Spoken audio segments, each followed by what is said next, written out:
আসসালামু আলাইকুম ওয়া রাহমাতুল্লাহ। আমার হাতে এটা কি আপনারা দেখে সকলে বুঝতে পারছেন। এটা হচ্ছে আমাদের লেবু গাছের লেবু। তবে সাইজটা যদি দেখেন অনেক বড় বড় সাইজ এটা।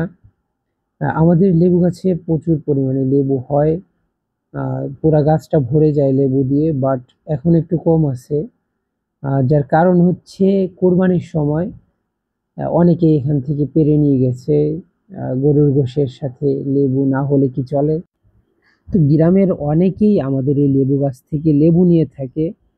কারণ হচ্ছে অনেকেই ঘোড়া লেবু পছন্দ করে না, বাট আমাদের এই ঘোড়া লেবুটায় প্রচুর পরিমাণে রস হয় এবং খাইতে খুবই সুস্বাদু আমাদের এই লেবুর রস।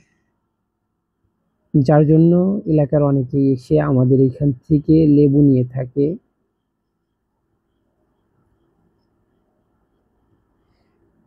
চারিদিকটা লেবু দিয়ে ভরে যায়। আমাদের এখানে অনেক ধরনের গাছই আছে, যেমন করমচা গাছ, তারপরে হচ্ছে লেবু গাছ, আম গাছ।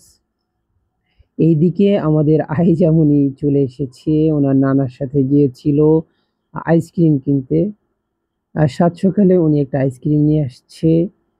তো খাইতেছিলাম, আমি জিজ্ঞাসিছিলাম তুমি সাত সকালে আইসক্রিম খাও কেন?